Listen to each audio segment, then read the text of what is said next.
천국은 마치라는 주제를 가지고 우리가 수요 성화 예배를 4주째 드리고 있습니다.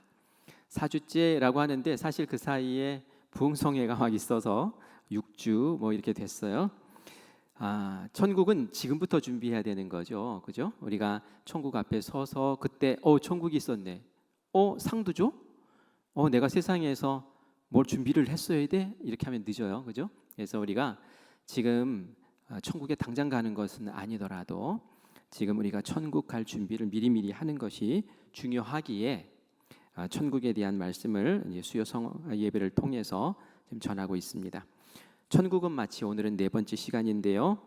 지난 시간 제가 천국 전개도를 보여드리면서 두 번에 걸쳐서 또 말씀을 전했었어요. 우리 천국 전개도 한번 다시 볼게요. 우리 천국은 지금 낙원의 상태로 있다가 천년 왕국으로 그 다음에 새 예루살렘으로 점점 발전해 나간다고 했어요. 그런데 낙원에서 천년 왕국으로 옮겨갈 때에 계기가 되는 그런 시점 사건이 하나 있었는데 그것은 바로 예수님이 재림하시는 거였죠. 예수님이 아직 재림 안 하셨죠, 그죠? 여기서 나는 예수다 하면서 막 말하는 사람들이 있는데 다 가짜인 거 여러분 아시죠? 예수님이 재림하실 때는 아무도 모르고 오직 하나님만 아신다 그랬어요. 예수님이 구름 타고 천사들과 함께 오실 때에 신기한 일이 벌어지는데 같이 이 세상에 살던 사람 가운데 예수님이 들어 올리시는 사람들이 있다 그랬어요. 그죠? 그걸 휴거라고 얘기를 했었죠. 그래서 제가 그 낙원에서 천년 왕국으로 갈 때에 그 예수님의 재림 그때의 상황들에 대해서 어떤 일들이 벌어질 것인지에 대해서 말씀을 전해드리면서 그때를 우리가 미리 준비하고 있어야 된다. 그리고 예수님 꼭 믿어야 된다. 죽은 다음에 늦었다. 예수님 꼭 믿어야 된다라는 그런 말씀을 드렸어요. 그리고 그 다음 시간에는 천년 왕국에서 새 예루살렘으로 이제 발전해 나갈 때에 천년 왕국 예수님이 천년 동안 통치하신 그때가 이제 마감이 되고 새 예루살렘으로 옮겨갈 때에 또 한 사건이 있다고 그랬죠? 어떤 사건이죠? 백보좌에서 심판하시는 사건. 그래요. 이 백보자 심판 사건에서는 생명책이 등장하고 모든 사람들을 다 불러 모아서 양과 염소 이렇게 갈라놓고 심판을 하신다 그랬죠. 그때 생명책에 이름과 어떻게 이 세상에서 살아왔었던가가 다 기록됐다 그랬어요. 그래서 그 살아서 행했던 그 일들을 통해서 또 한 번의 최후의 심판이 주어지는데 이때에 상도 받고 또 하나님과 함께 왕국을 다스리는 천국을 다스리는 그러한 은혜도 누리고 하는 일들이 있을 거다라는 것을 말했죠. 그래서 착하고 충성된 종아라는 그러한 칭찬을 꼭 듣도록 우리가 살아있을 때 하나님이 상 주실 삶을 잘 준비합시다라는 그런 말씀을 전했습니다. 다 기억나시죠? 그죠? 오늘은 이제 마지막 시간으로 예수님의 또 다른 비유의 말씀을 볼 텐데요. 이 비유의 말씀은 누가복음에서만 나와요. 누가복음 16장 말씀 우리가 보았는데 다른 복음서에서는 안 나오고 누가복음에서만 나와요. 천국에 관련된 그런 비유입니다. 그런데 지금 우리가 볼 이 비유의 말씀은 우리가 가야 될 그 천국에 대한 비유가 아니라 이 땅에서 천국을 준비하는 우리가 하나님의 백성으로 비록 이 땅 가운데 살지만 어떻게 천국 백성답게 살아야 되고 무엇을 하면서 준비하면서 지내야 될까라는 것을 이야기하고 있습니다. 그래서 제가 마무리하는 차원에서 우리 성도님들과 이 말씀 본문을 지난주에 정했어요. 그리고 나서 후회했어요. 와, 이 비유가 이렇게 어렵지? 이 비유가 사실 난해한 비유더라고요. 그런데 보면 볼수록 하나님께서 주시는 교훈이 있구나라는 것을 깨달아서 함께 나눌 수 있어서 너무 감사합니다. 우리 또 한번 쭉 이야기를 보면서 같이 이 비유에 담겨 있는 천국에 대한 이야기, 천국을 사는 삶의 태도는 어때야 되는지를 같이 은혜로 나누기를 원합니다. 1절에 보니까 예수님이 제자들에게 이 비유를 말씀하셨어요. 그냥 일반적인 사람들에게 얘기한 게 아니라 제자들에게 말씀하셨어요. 그 말씀은 바로 우리 수요 성화 예배 참여하신 우리 성도님들, 믿는 분들에게 말씀하셨다는 거예요. 그래서 이게 나에게 오늘 하시는 말씀이구나, 비유의 말씀이구나라는 마음으로 귀를 이제 쫑긋 기울이고 들어보시기를 바랍니다. 이 비유에 보니까 부자가 있었어요. 그런데 이 부자가 그냥 부자가 아니라 어마어마한 부자, 거부였어요. 그 자기의 재산이 너무 많으니까 이 재산을 일일이 볼 수가 없는 거예요. 그래서 청지기를 고용을 해서 이 청지기에게 자신의 재산을 관리하도록 맡겼죠. 청지기라는 말이 사실 사회에서는 잘 쓰는 말이 아니에요. 여러분, 청지기라는 말 여러분 회사 생활하면서 사회생활하면서 학교에서 들어본 적 있습니까? 없죠. 한 번도 들어본 적 없을 거예요. 이 성경에서 나오는 단어입니다. 세상에서는 이 청지기라는 단어를 매니저라는 식으로 표현을 해요. 그래서 어떤 가게를 운영을 할 때, 식당을 운영할 때에 그 운영을 잘하고 지혜로운 사람을 고용해서 네가 운영을 해라라고 사장에 맡기기도 하고 그렇죠. 이 청지기가 그런 역할을 하는 거예요. 주인이 가지고 있는 재산을 가지고 열심히 주인을 위해서 주인이 원하는 대로 그렇게 그 살림을 꾸려 나가는 것이죠. 이것을 주인이 그 많은 재산을 맡길 정도면 이 청지기에 대해서 굉장히 신뢰하는 마음이 있었겠죠. 믿음직했겠죠. 그리고 충성도도 높았을 거예요. 그리고 성실했을 거고요. 그래서 아주 신뢰하는 마음으로 이 청지기에게 맡겼는데 어느 날 주인에게 안 좋은 소식이 들리는 거예요. 이 청지기가 자신의 유익을 위해서 이 주인의 재산을 유용하고 있다라는 그런 안 좋은 소식이 들린 거예요. 정보가 들어왔어요. 그래서 주인이 부르죠. 딱 걸린 거예요. 이게 변질이 된 것 같아요. 그죠? 처음에는 성실했다가 그래서 주인이 청지기를 불러놓고 말합니다. 내가 너에 대해서 나쁜 이야기를 들었는데 이게 어찌 된 일이냐 하면서 따져 묻고 내가 맡아보았던 그 청지기의 일을 이제는 너를 못 믿겠다. 정리해라 라고 이제 해고 통보를 내리는 거죠. 네가 청지기를 더 이상은 볼 수 없을 것이다. 지금 내가 보고 있었던 그 장부 다 정리해가지고 나에게 가져오고 내가 다른 사람에게 인수인계를 하도록 하겠다라는 거예요. 맡긴 역할을 충실하게 하지 못하니까 그 일에서 이제 정리가 된 거죠. 여기서 부자는 누구를 얘기하는 걸까요? 하나님 얘기하는 거예요. 그죠? 하나님. 그리고 청지기는 누구를 얘기하는 걸까요? 하나님의 일을 맡은 사명자들, 우리들을 얘기하는 거예요. 하나님이 우리에게 일을 맡기세요. 역할을 맡기세요. 물질도 맡기세요. 재능도 맡기세요. 건강도 주세요. 시간도 맡기세요. 그런데 하나님 기대하고 충성을 생각하고 또 나와의 신뢰 관계 속에서 나를 위해서 열심히 충성할 줄 알았는데 그것을 가지고 자기 자신만을 위해서 뭔가 이렇게 하고 있으면 하나님 실망하신다는 거예요. 이거 정리해야겠네, 안 되겠네 이런 마음 가지신다는 거예요. 여러분들은 어떠신지 한번 생각해 보셔야 돼요. 하나님 나에게 뭘 주셨지? 뭘 맡기셨지? 나는 여기에 충성하나? 아니면 이것을 땅에 묻어놓고 하나님이 주신 재능으로 나를 위해서 살고 있나? 한번 생각해 보시기 바래요. 어쨌든 이 청지기가 주인에게 이런 명령을 받으니까 청천벽력 같은 소리였죠. 이제 완전히 이제 실업자가 될 판이에요. 해고를 당해서 길거리에 나앉을 판이에요. 이 청지기가 속으로 생각합니다.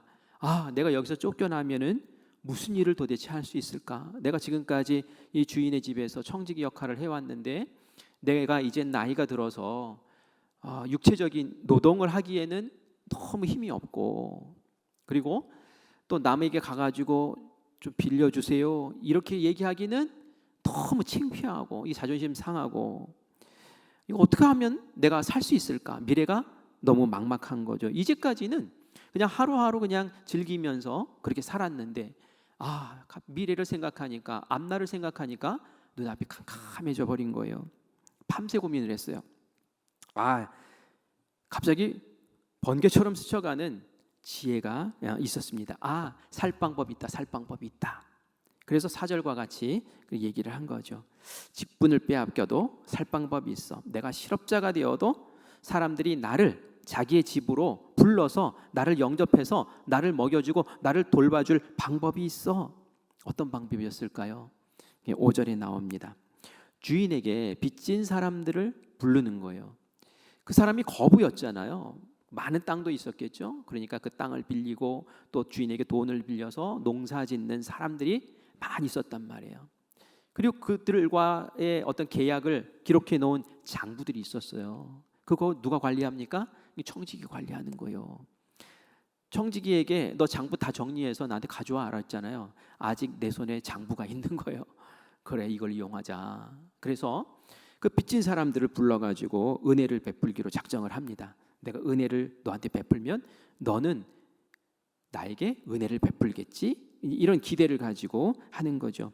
그래서 6절과 7절에 보니까 올리브 기름을 100말이나 빚진 사람이 있었어요. 이 100말 빚진 사람에게 야, 내가 50말 탕감해 줄게. 그러니까 여기다 50이라고 적어. 그래서 그 사람이 50이라고 딱 적으면서 얼마나 손이 떨렸겠어요. 바들바들 떨면서 와, 이게 정말인가? 이러면서 이거 썼을 거란 말이에요. 그러면서 그 마음이 얼마나 감동이 왔겠어요. 야, 이거 50%를 깎아주네. 절반을 깎아주네. 이 빚의 절반, 이 50말 정도 되면 3년치 급여래요. 3년치 급여. 3년 연봉을 말이죠. 탕감을 해준 거예요. 얼마나 감사해요. 그 다음에 밀 빚진 사람 이리 오시라고. 그래가지고 얼마나 빚졌죠? 100석입니다. 아, 그래요? 100석. 예, 제가 20석 탕감해 줄게요. 이 사람한테는 50석 아니에요? 20석 탕감해 줄게요. 이러면서 80석을 쓰라고. 그래서 이렇게 하는 거예요. 이 80석, 20석 이게 탕감해 주는 것도 어마어마한 금액이래요. 제가 알아보니까 7년치 급여래요. 7년치 연봉을 깎아준 거예요. 그러니까 엄청난 장부 조작을 한 거죠. 이게 지금 말로 하면은 사문서 위조 변조죄에 해당된대요. 그러니 이 범죄를 저지르면서 이런 일을 하고 있었던 거죠. 그 채무자들은 얼마나 감사했겠어요. 정말 마음에 새겨지도록 감사합니다. 은혜를 받았습니다. 하는 그런 마음이 들었을 거예요. 그러면서 이 청지기는 그랬겠죠. 오늘의 은혜를 꼭 잊지 말라고, 그 바위에 새기라고 그러면서 이야기를 했을 것 같아요. 그런데 이 소식이 누구에게 들어갔을까요? 주인에게 또 들어간 거예요. 주인님, 이 청지기가 장부를 조작하고 있습니다. 그래서 매일매일 채무자들을 불러서 막 그냥 깎아주고 난리 법석입니다. 그랬더니 주인이 얼마나 깜짝 놀랐겠어요. 여러분 사업장에 이런 직원이 있다면 어떡하겠습니까? 당장 나와 해가지고 멱살 잡고 CCTV 틀어보고 막 장부 다 뒤지고 해가지고 난리가 났겠죠. 그런데 주인이 어떻게 얘기하는지 우리 8절 말씀 함께 보겠습니다. 8절 말씀 같이 읽겠습니다. 시작. 주인이 이 옳지 않은 청지기가 이를 지혜 있게 하였으므로 칭찬하였으니 이 세대의 아들들이 자기 시대에 있어서는 빛의 아들들보다 더 지혜로움이니라. 아멘. 이거 칭찬입니까? 아니면 꾸중입니까? 그렇죠. 칭찬하였으니 이렇게 돼 있잖아요. 주인이 이 불의한 옳지 않은, 분명히 그 청지기가 한 일은 옳지 않대요. 옳지 않은 청지기라고 얘기하면서 그러면서 지혜롭다고 칭찬을 하고 있어요. 빛의 아들들보다 더 지혜롭다. 빛의 아들이 바로 그리스도인들 얘기하는 거예요. 하나님 아는 백성들을 얘기하는 거예요. 어떻게 하나님 아는 백성들보다 더 지혜롭다고 이야기를 할까? 이래서 이게 난해한 비유라는 얘기를 하고 있는 겁니다. 어떤 학자는 그런 얘기를 하더라고요.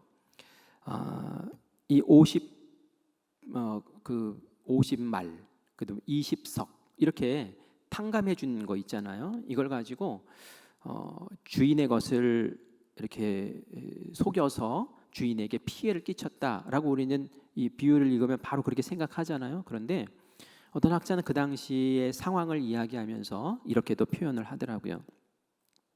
그 당시에 이 청지기는, 돈이 많은 부자들은 땅도 빌려주고 그리고 농사를 지을 수 있는 돈도 빌려주고 해서 그 원금과 함께 이자를 받았다는 거예요. 근데 그 일을 누가 도맡아서 했냐면 바로 이 청지기들이 맡아서 했던 거예요. 그런데 이 청지기들이 원금에 이자를 받는 것 플러스 자기 수수료를 또 거기다 집어넣어서 받았다는 거죠. 그런데 흉년이 들거나 아주 경제적으로 상황이 아주 어려워지면은 이 주인도 이자를 조금 감면을 해줬대요. 왜냐하면은 그냥 있는 그대로 계약된 그대로 그걸 다 받으면은 그냥 다 나가 떨어져 버리니까. 그러니까 그 계약 관계를 계속 유지하면서 이자는 받아야 되고 하니까 이자를 좀 낮춰주면서 그렇게 운영을 했다는 거예요. 그래서 이 청지기가 그 방법을 썼다는 거죠. 이자를 깎아주니까 원금에는 손실 보지 않게, 주인에겐 피해 보지 않게 하면서 자기가 받아야 될 수수료를 아예 받지 않기로 작정을 하고, 이 돈, 이제 내가 청지기로 있을 때만 나에게 해당되는 이 돈을 수수료를 포기해버리고 그 돈으로 다른 거를 사기로 작정을 했다는 거죠. 어떤 것? 바로 사람을 사는 거예요. 그 사람의 마음을, 그 사람과의 관계를 내가 사야겠다라고 한 것이라는 거죠. 그렇게 본다면은 이 불의한 청지기는 한편으로 보면 주인에게 피해를 끼치지 않았으므로, 그러므로 불의하다고는 볼 수 없습니다라는 그런 얘기도 있어요. 하지만 8절에 보니까 그렇게 얘기하고 있죠. 주인이, 예수님 말씀하시는 거예요. 옳지 않은 청지기가 지혜 있는 일을 하였다라고 칭찬했다라는 거예요. 자, 어떤 지혜가 있었다는 걸까요? 주인의 재산을 이렇게 유용해서 자기의 유익을 위해서 쓰는 것이 지혜로운 건가요? 아니면 장부를 막 조작해가지고 이렇게 하는 게 지혜롭다는 얘기인가요? 아니에요. 악행이에요. 그죠? 분명히 불의한 그러한 청지기가 맞아요.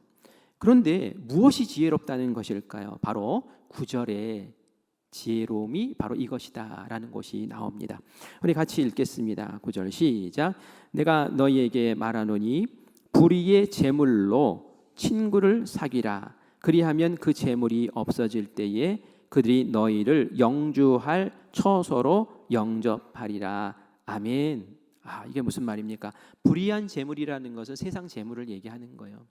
이 세상 재물을 가지고 쌓아두고 너만을 위해서 쓰고 호의호식하고 그러지 말고 그 재물을 가지고 다른 일을 하라는 거예요. 이 불의한 청지가 뭘 했습니까? 사람을 샀잖아요. 사람의 마음을 샀잖아요.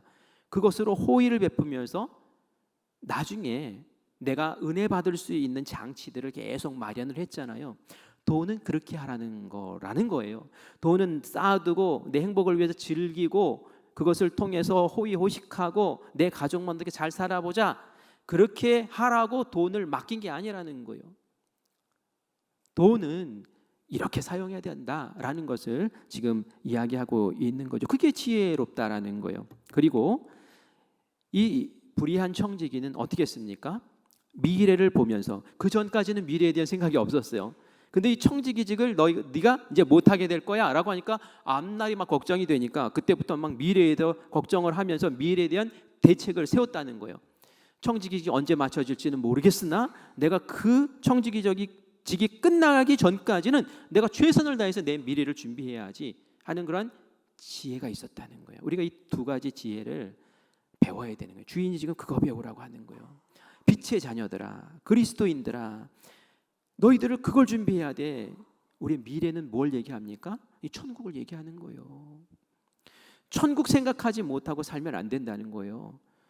우리가 이 땅 가운데 다 내려놓고, 청지기직을 내려놓고 쫓겨나는 것처럼, 청지기직을 놓고 아무것도 이제 그 자리에서 살 수 없는 것처럼, 그 재산을 주장할 수도 없고 그 역할을 주장할 수도 없는 것처럼 우리도 이 세상에서 다 내려놓고 천국으로 갈 그때가 있다라는 거예요. 그 미래를 지금부터 최선을 다해서, 이 청지기가 최선을 다해서 준비하는 것처럼 준비하라는 거예요. 그리고 우리에게 준 이 재물, 우리에게 주신 건강, 우리에게 주신 어떤 것들을 통해서 우리가 관계를 만들고, 그 관계를 통해서 여기 말씀해 보면 너희를 영주할 처소로 영접하리라 라는 표현이 있는 것처럼 그 천국, 영주할 처소, 영원한 그 처소로 이끌어갈 수 있는 어떤 그런 장치들을 잘 마련하라는 것이 바로 주인이 지금 이야기하고 있는 것이라는 얘기죠. 그래서 현재 나 여기에만 갇혀 있으면 그리스도인들이 미래를 천국을 준비할 수 없다라는 거예요. 어리석은 삶을 산다는 거예요. 앞으로 장차 닥칠 그 천국을 바라보면서 내가 이 땅 가운데 가지고 있는 맡기신 청지기의 직을 어떻게 잘 감당해야 될까라는 것에 우리의 마음을 두고 살아야 될 줄 믿습니다. 10절과 11절 말씀을 같이 읽어볼게요. 시작. 지극히 작은 것에 충성된 자는 큰 것에도 충성되고 지극히 작은 것에 불의한 자는 큰 것에도 불의하니라. 11절. 너희가 만일 불의한 재물에도 충성하지 아니하면 누가 참된 것으로 너희에게 맡기겠느냐. 아멘. 작은 것에 충성한 사람이 큰 것에도 충성된다. 이 표현이 뭡니까? 우리가 이 세상에 청지기로 맡겨주신 작은 것들이 있어요. 하나님께서 보시기엔 참 작은 것들이에요. 그런데 이 작은 것들을 맡은 자로서 하나님의 뜻에 맞게 청지기의 직에 맞게 잘 감당하면 나중에 큰 것도 맡기신다는 거예요. 우리가 그 달란트 비유 보면 나오잖아요. 2달란트, 5달란트 받은 사람들은 그것을 잘 활용해 주인을 위해서 잘 활용해서 남겼어요. 그랬더니 착하고 충성된 종아, 네가 작은 일에 충성하였으니 내가 너에게 잔치에도 참여하게 하고 더 큰 것을 맡기겠다. 이렇게 말하지 않습니까? 그 이야기가 바로 똑같이 지금 나오고 있는 거예요. 11절 말씀에도 어떻게 얘기합니까? 너희가 만일 불의한 재물, 이 세상에 너희에게 주신 그 물질에 대해서도 충성하지 않으면, 하나님의 뜻대로 그렇게 사용하지 않으면 누가 너희에게 참된 것을 맡기겠느냐? 안 맡긴다는 거예요. 이 세상에 살면서 하나님 맡기신 것에 대해서 하나님의 뜻 가운데 충성스러운 청지기적인 삶을 살지 못한다면 내 앞에 섰을 때 너희가 맡길 것이 없어 라고 그렇게 말씀하시는 것을 봅니다. 우리에게 맡기신 가정이 있어요. 우리에게 맡기신 살림이 있어요. 우리에게 맡기신 직장이 있어요. 우리에게 맡기신 교회에서의 생활이 있어요. 여기에서 내가 하나님께서 맡기신 이 모든 삶의 영역에서 하나님께 충성하고 또 인정받는 그런 삶을 살아낼 때 우리가 천국에 이르렀을 때 하나님이 더 큰 것을 맡기시는 줄 믿습니다. 요셉이 이집트 총리가 됐어요. 요셉이 어느 날 갑자기 이집트 총리가 된 거 아니에요. 무엇을 잘했습니까? 보디발의 집에서 집사의 역할을 잘했어요. 그게 바로 청지기역이에요. 모든 살림을 다 요셉에게 맡겼잖아요. 그때 요셉이 한눈 팔지 않고 주인 마님의 그 미혹에도 빠져들지 않고 주인에게 충성했잖아요. 그죠? 감옥에서도 저에게 맡긴 일에 충성했잖아요. 그랬더니 어떻게 됩니까? 이집트를 맡기는 거예요. 이집트를. 우리가 이 땅 가운데서 어떻게 사느냐에 따라서 천국에서 무엇을 맡아서 하나님과 함께 동역하면서 리더가 되어서 살아갈 수 있느냐, 그것이 달라진다라는 이야기를 하고 있는 겁니다. 이 불의한 청지기는 내가 청지기직에서 이제 쫓겨나겠구나, 이제는 끝났구나, 나에게 남겨진 시간이 얼마 남지 않았구나, 이것을 알고 남은 시간에 최선을 다하면서 미래를 준비했어요. 그래서 지혜로운 거예요.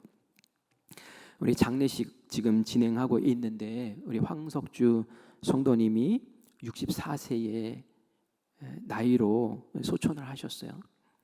오늘 입관 예배가 있었어요. 입관식이 있었어요. 그래서 제가 입관실에 같이 가족들과 함께 들어갔습니다. 근데 예전에도 여러 차례 입관하는 그런 장면을 제가 같이 보고 같이 또 기도도 해드리고 하지 않았겠습니까? 근데 오늘은 참 마음이 먹먹했어요. 왜 마음이 먹먹했을까요? 그 자리에 우리 황석주 성도님의 아버지가 오셨어요. 아들의 얼굴을 열어보시고는 당신의 얼굴을 들이대고 얼굴을 비비면서 그렇게 닭똥 같은 눈물을 톡톡 흘리시더라고요. 아버지가 훨씬 연세가 많으실 텐데 우리가 언제 하나님 앞에 갈지 모르는 거예요. 나는 이 청지기직을 맡을 날이 많아라고 생각하는 건 착각입니다. 언제 나에게 너도 이제 청지기직을 그만두고 내 곁에 와라 하고 부르실지 모르는 거예요. 그래서 우리가 언제 부를지 모르는 그 시간을 다 마음 가운데 생각하고 내일이 마지막입니까? 오늘이 마지막입니까?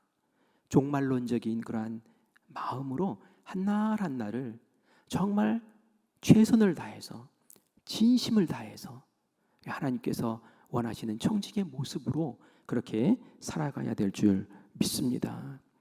그래서 에베소서 5장 15절에서 17절 말씀 같이 읽어보겠습니다. 시작. 그런즉 너희가 어떻게 행할지를 자세히 주의하여 지혜 없는 자같이 하지 말고 오직 지혜 있는 자같이 하여. 지혜로운 사람 어떻게 하는지 보세요. 16절 세월을 아끼라 때가 악하니라. 17절 그러므로 어리석은 자가 되지 말고 오직 주의 뜻이 무엇인가 이해하라. 세월이 얼마 남지 않아서, 그러니까 오직 하나님의 뜻이 무엇인가를 잘 알고 주어진 그 짧은 시간을 하나님이 원하시는 뜻대로 잘 살아라 라고 그렇게 말씀하고 있죠. 이게 바로 지혜로운 자의 모습이라는 거예요.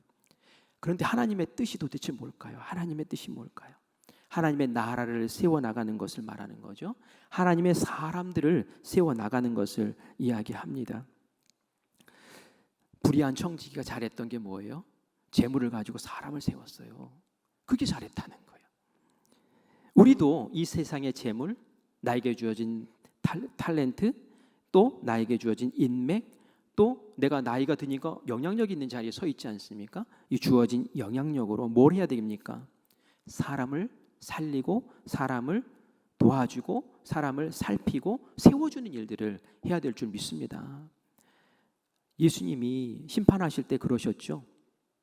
너희들은 내가 굶주렸을 때 배고플 때 먹여주었고 목마를 때 물을 주었고 헐벗을 때 옷을 주었고 잘 것이었을 때 나를 영접했고 갇혔을 때 나를 찾아와서 나를 위로해 주었고. 주님, 우리가 언제 그랬습니까? 우린 예수님이 그렇게 한 적이 없는데요. 너희가 이웃에 있었던 그 사람들에게 해준 것이 바로 나에게 한 거야. 그 인정해 주시지 않아요, 상으로. 그런 삶을 사는 것이 복되다는 거예요. 그런 삶을 사는 것이 사람을 세우는 거라는 거예요. 우리가 작년에 우리 교회 표어가 뭐였습니까? 생명을 살리고 삶을 풍성하게 하는 교회. 이게 교회가 할 일이고 우리가 할 일이고 하나님이 원하시는 일이라는 거예요. 복 주시는 일이 바로 그거라는 거예요. 그런데 그것을 잘 모르면 이 돈에만 딱 붙잡혀가지고 돈 모으고 돈을 더 늘리려고만 하고 숫자를 더 채우려고만 하고 돈 하면서 사는 경우가 있단 말이에요. 그래서 오늘 우리가 읽은 본문 말씀 13절 말씀 같이 읽어보겠습니다. 13절 같이 읽습니다. 집 하인이 두 주인을 섬길 수 없나니 혹 이를 미워하고 저를 사랑하거나 혹 이를 중히 여기고 저를 경히 여길 것임이니라. 너희는 하나님과 재물을 겸하여 섬길 수 없느니라. 아멘. 하나님의 뜻을 잘 행하면서 살아야 되는데, 그런데 이것을 방해하는 대항마가 있어요. 그게 뭐냐면 바로 돈이라는 거예요. 돈이 그렇다는 거예요. 재물이 그렇다는 거예요. 그래서 만몬이라고 재물을 얘기하잖아요. 만몬이 뭡니까? 하나님과 대립되는 우상, 하나님과 대립하는 신을 만몬이라고 하잖아요. 그게 돈으로 대표되는 거예요. 이것을 둘 다 섬길 수 없다는 거예요. 하나님의 사람은 하나님이든 돈이든 하나 선택해야 된다는 거예요. 우상을 선택할 것이냐 아니면 하나님을 선택할 것이냐, 둘 중에 하나 하라는 거예요. 여러분, 하나님과 돈 선택하라면 뭘 선택하겠습니까? 주일이에요. 예배를 드려야 돼요. 그런데 여기 알바 가면은 일당을 한 30만 원 준대요. 여러분 어떻게 하시겠습니까? 젊은이들한테 물어봐야 되는데, 여러분들은 물론 당연히 교회 나와서 예배 드려야죠. 이럴 줄 믿습니다. 아멘. 그런데 그렇지 않아요. 다른 걸로 한번 비교해 볼까요? 돈이 있어요? 사람이 있어요? 여러분 사람을 잡으시겠습니까? 돈을 잡으시겠습니까? 내 사람을 잡고 돈을 포기하겠다 이러시겠습니까? 아니면 내가 돈을 잡고 사람을 포기하겠다 이러시겠습니까? 우리가 이렇게 선택에 대한 문제 그냥 쉽게 얘기하지만 저 사람하고 사귀지 않고 저 사람이랑 헤어지고 저 사람에 대해서 거짓 증언을 네가 해준다면 내가 10억 줄게. 딱 이런 말이죠. 내 절친에 대해서도 없는 말 하면서 거짓 증언하면서 그 인간관계를 잘라내고 사람을 버리고 돈을 선택할 수도 있단 말이에요. 그래서 무서운 거예요, 돈이. 그래서 얘기하는 거예요. 하나님의 뜻 가운데서 마음을 다 하고 하나님 주시고 하나님이 원하시는 그 일들을 청지기로 잘해야 되는데 그 대항마가 있어. 돈이야, 돈. 물질이야. 여기에서 너희가 하나님을 딱 잡아야 돼. 그리고 그 하나님이 원하시는 대로 너희에게 주신 그 돈을 활용할 줄 알아야지. 그 돈이 신이 되면 안 돼. 그런 일들을 잘 감당할 때에 우리는 천국을 준비하는 삶을 이 세상에서 살아나갈 줄 믿습니다. 여러분, 돈 많이 모으면 뭐 하겠어요? 다 놓고 가는 거잖아요. 그렇죠? 돈 놓고 가요. 그래서 이 돈을 가지고 하나님의 재물을 하늘의 보물을 쌓으라고 그렇게 말씀하고 있어요. 마태복음 6장 20절 말씀 같이 읽겠습니다. 시작. 오직 너희를 위하여 보물을 하늘에 쌓아두라. 거기는 좀이나 동록이 해하지 못하며 도둑이 구멍을 뚫지도 못하고 도둑질도 못하느니라. 너희들이 가지고 있는 재물을 가지고 하늘의 보물을 쌓으라는 거예요. 여러분 미국 가려면은 한국 돈 가져가면 됩니까? 안 됩니까? 공항에서부터 이제 문제가 터지기 시작해요. 그죠? 어떻게 합니까? 여러분 환전하죠. 뭘로 환전합니까? 엔화로 하지 않죠? 거기서 쓰는 달러로 하잖아요. 그죠? 우리가 필리핀 갈 때 페소화로 바꿔서 간단 말이에요. 왜 그렇습니까? 그걸 가져가야지 거기서 통용되는 거예요. 세상의 돈은 천국에서는 아무것도 아니에요. 세상에서 우리가 가지고 있는 이 돈으로 하늘의 보물을 쌓으래요. 어떻게 하면 될까요? 환전을 하면 되는 거예요. 하늘의 보물로 환전을 해서 거기에다 쌓는 거예요. 그 환전하는 방법이 뭔가요? 아까도 말씀드린 거예요. 청지기로 나에게 맡겨주신 그 일을, 사람을 세우고 하나님의 나라를 세우고 나에게 맡겨주신 교회의 일들을 충성되게 감당하고, 사람을 세우는 일들이 교회에도 많잖아요. 어린아이들을 잘 양육하는 교사들. 여러분 교사의 직분이 얼마나 소중한지 몰라요. 어린아이들에게 믿음을 가르치며 그들을 세우잖아요.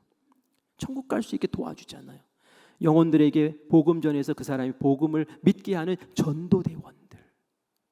낙심해서 주저앉아서 위기 상황 가운데 기도를 부탁하면서 하나님 도와달라고 하는 그 사람들의 기도를 모아서 함께 기도하는 중보기도 대원들. 예배를 잘 드릴 수 있게 도와주는 우리 봉사자들, 많은 봉사자들. 이런 것들을 하나님이 살피고 계시는 거예요. 그리고 우리가 북한을 위해서 선교 헌금을 하고 또 해외에 있는 선교사님들을 위해서 선교 헌금을 하면서 영혼들을 살려내고, 우리가 작은빛 사회적 협동조합을 통해서 지역에 있는 어려운 사람들의 눈물을 닦아주고, 여러분 바리스타 교육 참여하셔서 같이 교육 받으시고 자격증도 따시고 그리고 일주일에 한 번씩 나와서 섬겨주세요 할 때 아멘 하고 순종하는 사람들의 그 순종의 모습, 그 헌신과 그 시간 들이는 모습을 하나님께서는 다 천국 보물로 기록하시고 다 환전해 주시고 보물로 쌓아두셨다가 딱 하나님 앞에 섰을 때 착하고 충성된 종아, 내가 줄일 때 먹을 것을 주었고, 이렇게 하시면서 하나님께서 상 주시면서 나랑 같이 이 천국을 다스리자 하는 그런 은혜가 있을 줄 믿습니다. 이제 어떻게 살아야 됩니까? 우리 천국을 이미 소유한 사람들이요. 그런데 이 천국이 멀리 있는 것이 아니라 하나님, 내가 곧 갈 천국이고 내게 맡겨주신 이 청지기의 사명 내가 지금 잘 감당해서 하나님 앞에 섰을 때에 정말 사랑받고 인정받는 지혜로운 그런 청지기 되기 원합니다 라는 마음으로 우리 그렇게 살아가기를 간절히 소망합니다. 나 먹고 살기도 바쁘잖아요. 그럼에도 불구하고 주님의 일을 생각하면서 충성하는 사람은 하나님께서 기억하시고 천국 백성의 삶을 이 땅 가운데서도 이미 살아가는 천국 시민이 되게 하실 줄 믿습니다. 예, 오늘 이렇게 해서 천국은 마치 이제 마지막 시간까지 했어요. 우리 다음 주부터는 우리 목사님들이 돌아가면서 양화진에 묻혀 계신 선교사님들의 이야기를 할 거예요. 우리가 속교 지도자들 함께 양화진에 가지 않습니까? 그곳에 가서 물론 안내하시는 분들의 이야기를 들으면서 은혜 받는 시간도 있겠지만 우리 부목사님들이 한 번에 2분씩 딱 선정을 해서 양화진에 묻혀 계신 우리 한국에 처음 들어오셔서 복음 전하다가 순교하신 분들, 또 애쓰셨던 그 아름다운 신앙의 그 삶을 이렇게 정리해서 알려드리고 이렇게 또 함께 은혜 나누는 시간을 가지려고 합니다. 기대되죠? 우리 그분들의 모습이 천국 시민의 모습인 줄 믿습니다. 그래서 어떻게 그분들이 사셨는지 우리 또 배우면서 닮아가기를 원합니다.